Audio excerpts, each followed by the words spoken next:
Hello everybody, my name's Idiotic Synergy and today we're talking about High Marshal Helbrecht, a man that smoked an entire planet's supply of cigarettes before talking. I love Helbrecht. I like his character. I like what I like his character, I like his model, but his voice is just terrible. If you've never heard his voice, go and listen to the Hell's Reach audiobook and just listen to his amazing voice. It's so good. It's so good. Oh dear, his voice was racked from years of shouting, Gramadas! That's what he sounds like. It's like every so often, Grimaldus is just sitting there, and the next thing you hear is like, Grimaldus, brother! Such a shit voice. But I love it. I love it. It's weird. You sort of get used to it, but it is a weird voice. Just because it sounds like he's been chain smoking from the age of 5 or something. Not 5 years, 5 months. It's just such a dumb voice. But regardless of his questionable voice, this is Helbrecht, and I like his model. His model is really nice, and I really want I want to take off as much of his iconography as possible, and use it for my Necromunda gang, because I know that it would look really cool. But at the same time, he's a Space Marine, and the Redemptionist gang is smaller than a Space Marine, so it wouldn't look it wouldn't make sense. Which is a shame because I really like this model. I just see Kit Bash potential. I do find it weird though that in the 360 view it's a lot darker than this one, and I don't really understand. Maybe it's poor lighting. But I do like the bright colors more. And yeah, this model is just got all the iconography you could ever need. I mean, even if you didn't know. Even if it didn't say, oh, this is a Black Templar, you would just automatically know just from looking at him that he's a Black Templar. I do like his gold armor as well. It's quite nice. I also like this thing up here, just because a part of me is wanting to remove that and put that on my Redemptionist Pope. And I don't think anyone could stop me. That would look so cool. Like, to have an icon on my Redemptionist Pope or Deacon. That would be so cool. My Deacon with a shotgun with this thing attached. That would look so cool.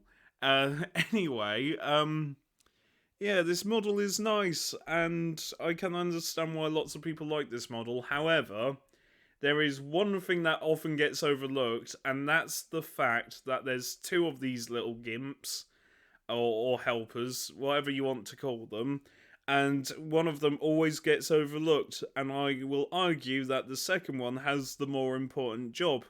Because we all know about this guy, he's basically suffering.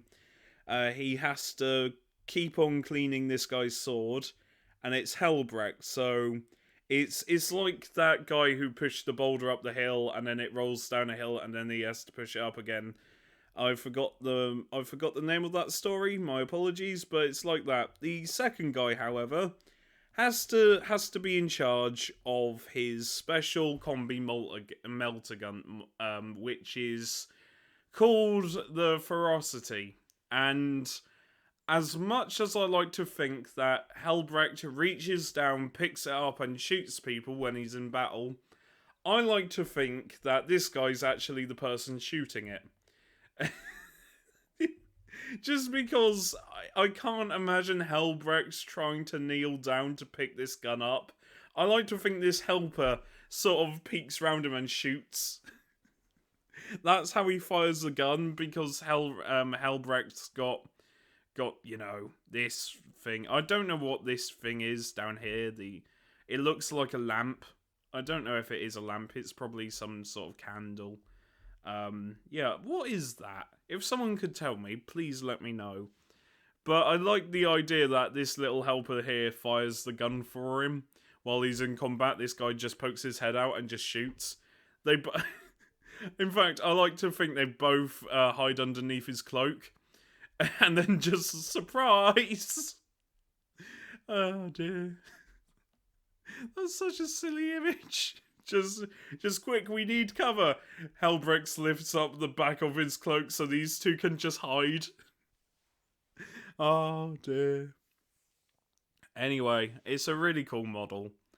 It's a seriously cool model. I like that he's wearing skulls. Khorne would be proud. And I like the fact he's got a little robot hand. And you know what they say, like father, like son. Uh, oh dear. I do like his little robot hand. I think that's quite cool.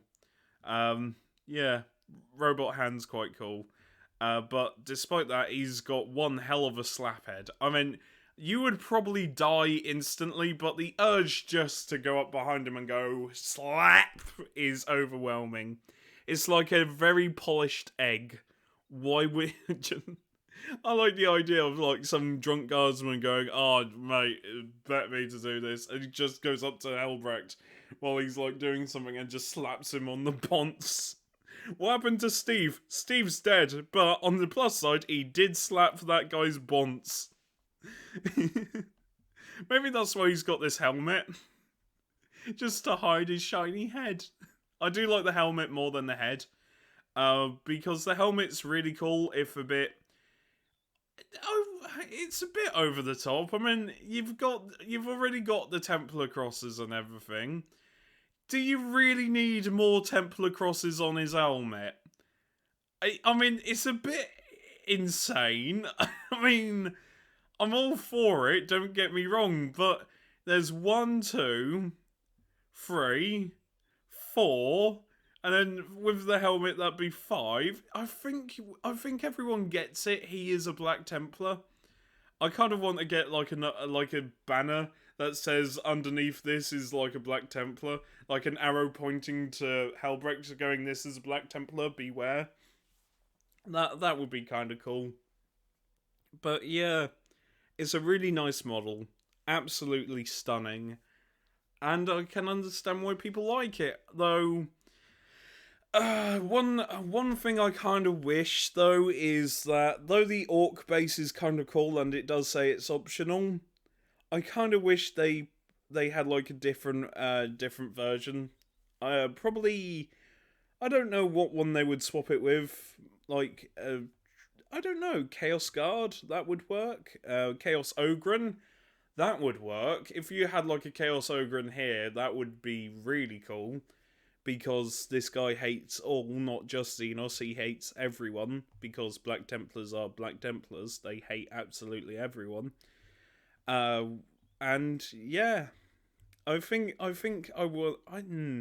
I want more options for the bottom of the base here, but I know it'd probably be quite easy to switch out. Easy-ish, I don't know. I haven't got this model, which is a shame. Maybe nah. I was about to say maybe I should do a Black Templar army, but I already did, and I got rid of that army now. It's a shame, but at the same time I wasn't really... I mean, I was having fun with it, but I just needed room. And you can only do so much with whoops all assault intercessors. Because that's what my army was. It was just all assault intercessors with 2 chaplains and 1 chapter master. That army was so dumb, but when it was the only thing that you brought with barely any variation, it gets old, and I needed room for different stuff, so... Yeah, this model's quite cool. And I really want to know what it does in game, though it won't matter because 10th edition will change all this. Oh, this is one of the worst things about doing this so close to 10th edition, is that everything's going to change, but... we can still look at the rules. We can still have a look at them. And I doubt they changed that much, though I could be wrong on that on so many fronts. So let's just jump into it. So, these are his rules, and he is only 140 points, which is quite cheap for a character of his caliber, should I say. His stats are up here: movement 6, weapon skill 2, ballistic skill 2, strength 4, toughness 4, wounds 8. That's a lot of wounds he has. That's one below Gilliman. 6 attacks? 6. Just 6 attacks. Okay. Leadership 9, save of a 2. That ain't bad. His stats are really good. Especially the 8 wounds and 6 attacks. That's really nice. His weapons, he's got Ferocity, a bolt rifle, range 30 inches. That's a long range. That really is. But, you know, it's a bolt rifle, so what can you do? Rapid fire 2. If you're within half range, it's 4 shots, which is quite nice. Strength 5, AP -1, damage 1. The melter gun is rather interesting because it's range 12, assault 1, strength 8, AP -4, damage D6 not times, add 2. I always thought the D6 plus 2 would be if you're within half range, but for his melter gun, it's not. Okay then. I ain't going to question it, are you? Oh, imagine getting that off on Overwatch. And then you roll like a 6. That's 8 wounds. Just 8 horrific burning wounds on one shot. That'd be amazing. That really would be the most over the top. That would just be brutal, wouldn't it? Like, you have a Smash Lieutenant coming to kill you. So you do Overwatch and then you just one-shot the Lieutenant. That's really good. The attendants... the attendant can fight! Why? The attendant can fight? Go on, my son. I like the fact the attendants can fight. So, strength 3, no AP, damage 1. You make 2 additional attacks, but no more than 2. Oh, mate, his fists are... Oh, imagine killing Mortarion with the attendant's fists. Who will win in a fight? A demonic Primarch for Nurgle? Or 2 attendants with tiny fists? My money's on the attendants. The Sword of the High Marshals, which is quite a fun name. Just because I just imagine a bunch of stoned marshals handing this sword round. But the Sword of the High Marshals, you can either one-hand this weapon, though technically he is already one-handing this weapon because he's only got the one hand. But strength +2, so strength 6. Hang on, yep, just make sure. Yep, strength 6, AP -3, damage 1. I'm stuttering really badly, my apologies. You make 2 hit rolls for each attack, so that's 12 attacks with this weapon profile, or 14 if you charge in because you get +1 to hit. That's a lot of attacks. You basically become a blender.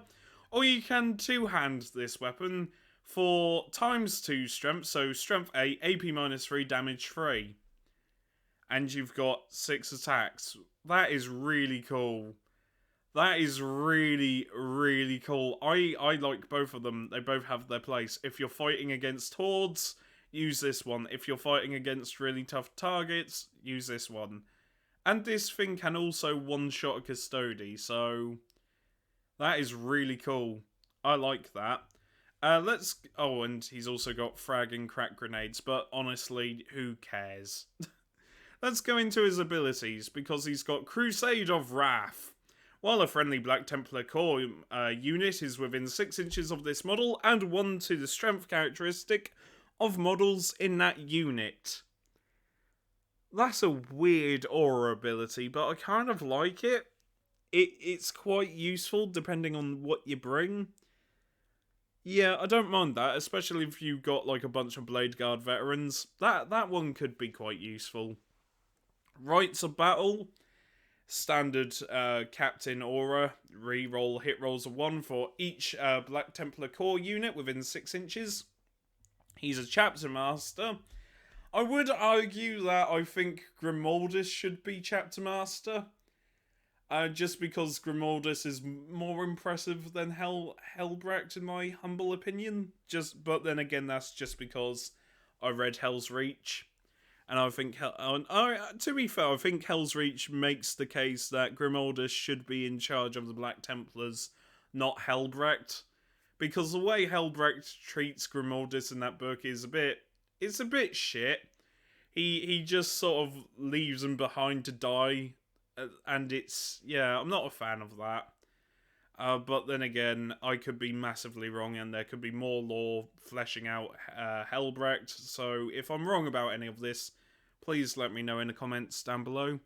But Chapter Master, you choose one friendly Black Templar's core or one Black Templar's character unit within 6 inches of this model, and you can then re-roll the hit roll. And Iron Halo, this model has a 4-up invulnerable save.